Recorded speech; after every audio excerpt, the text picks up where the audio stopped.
Hello everyone, I'm Matt and this is a story about my long way home. So today I wanted to do the video on growing up gay in the 1970s and 1980s.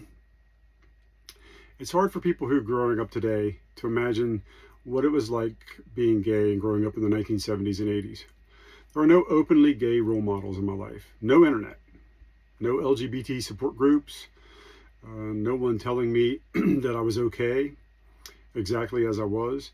What I did hear was that being gay was wrong.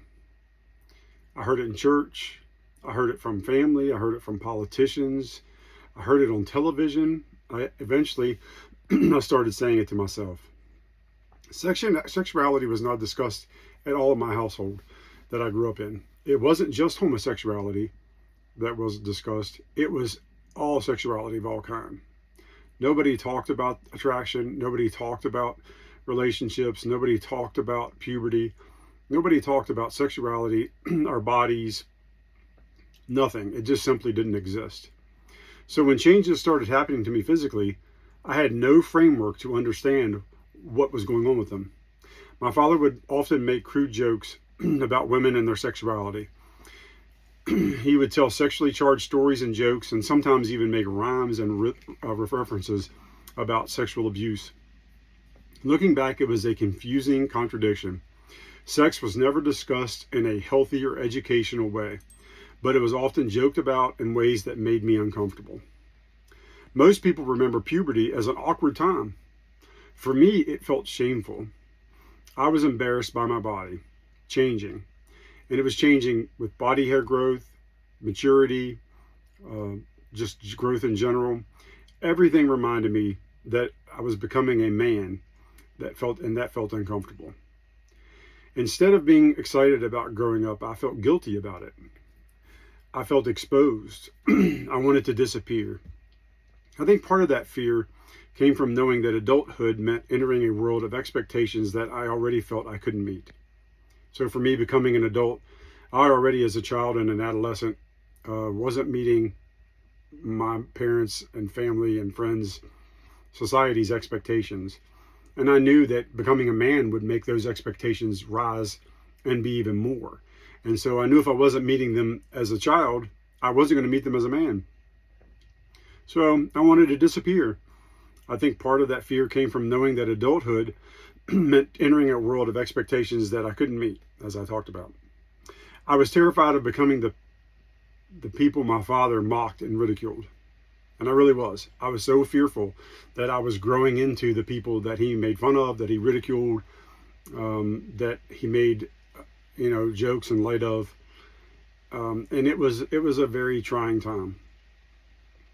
I don't share this to attack religion or anything else. My parents, anything. I'm just telling the story as it is. I know faith brings comfort. I know that faith brings comfort and hope and a meaning to many people. I'm simply sharing my experience. Growing up, I often heard messages that made me feel there was something fundamentally wrong with me. Instead of feeling loved by God, I felt frightened by God. Instead of feeling accepted, I felt judged.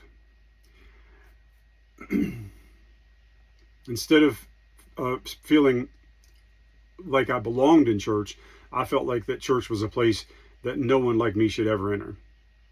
I spent years praying that I would wake up different, praying that somehow I could be changed, praying that God would take away the feelings I was carrying. Those prayers never worked because there was never anything wrong with me to begin with. And so for that reason, for me, faith was always difficult because I gave up on faith. I gave up on God because I had people in churches, in society telling me that the church wasn't a place for you because you were gay and God didn't accept those types of people. And the only way you could get into heaven or the kingdom of God was you had to repent all your sins and not be gay, not think gay, not have sex with anyone of the same sex. You had to basically abandon yourself to get into heaven. And to me, that seemed completely contradictory to how Jesus and God would want everyone to live their lives. So for me, I ran from a religion. For many years, I claimed I was agnostic or even atheist. But it was really not the faith in God that I'd lost. It was the faith in society telling me that I had lost faith in God if I wasn't going to be someone that I wasn't.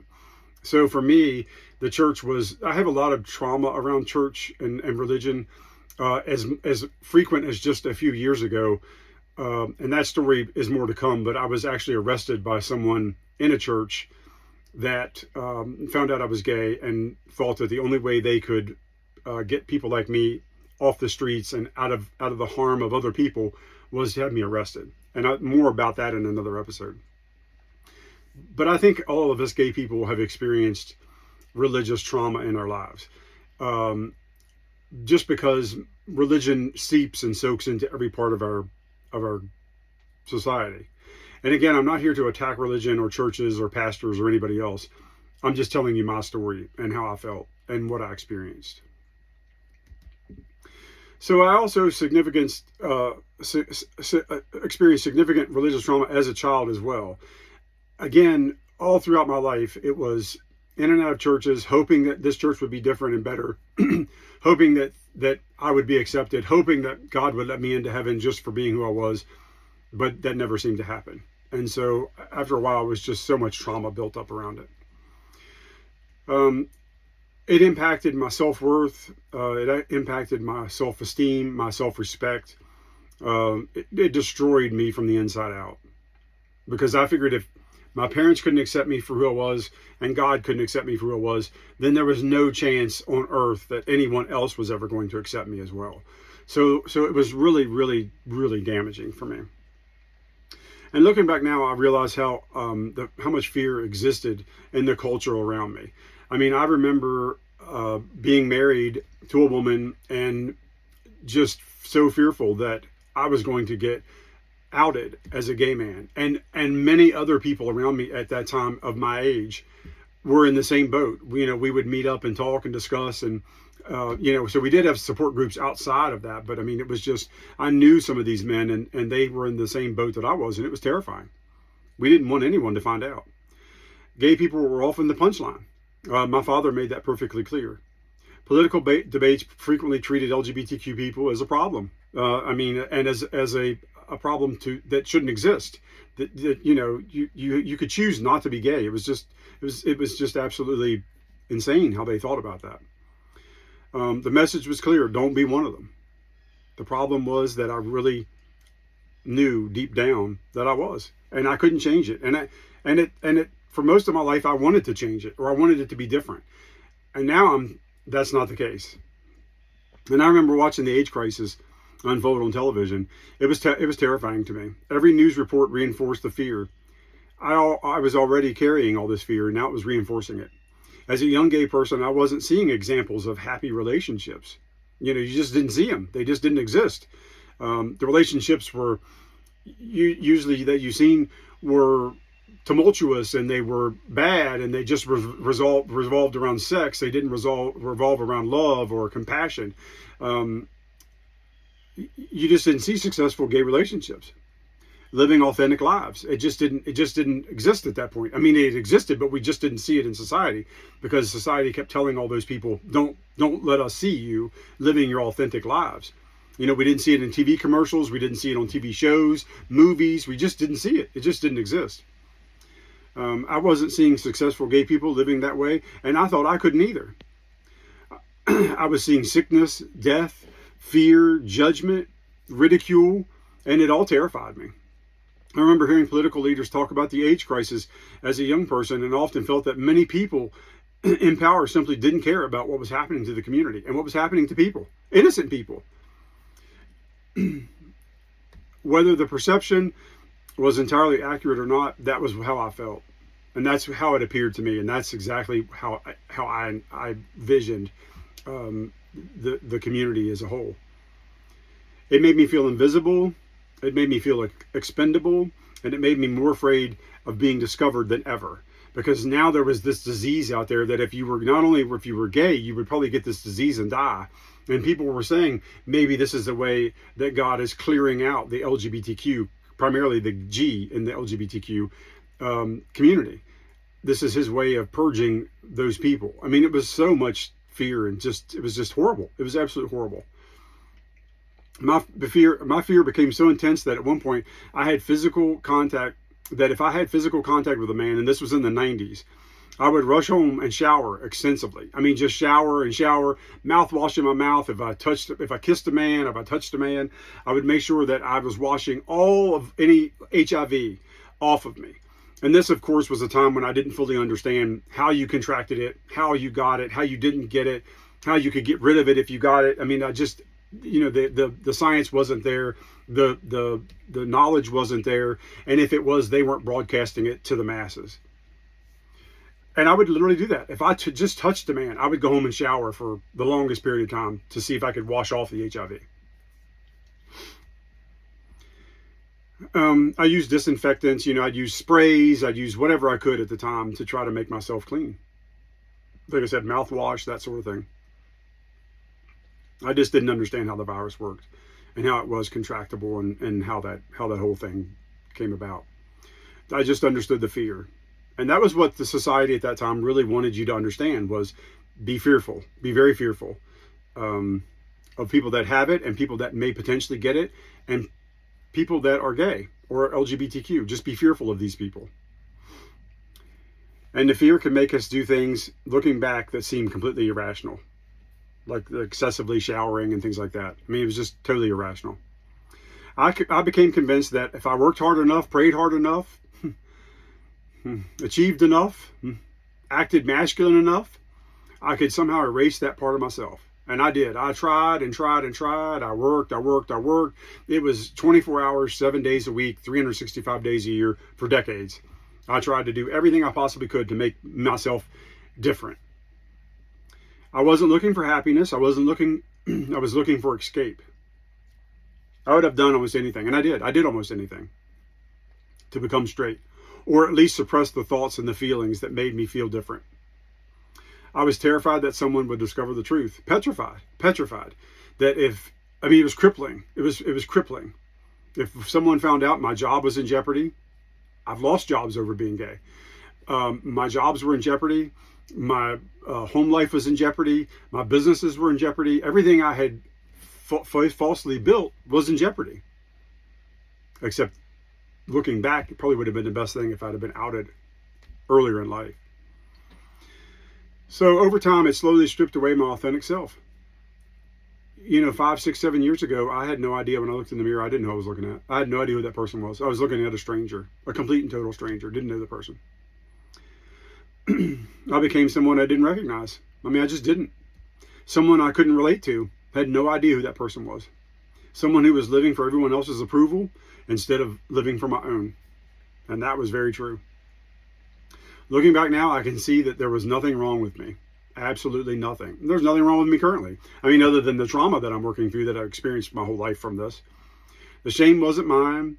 The fear wasn't mine. The guilt certainly wasn't mine. It was something I absorbed from the world around me. It was everyone else's shame. It was everyone else's fear. It was everyone else's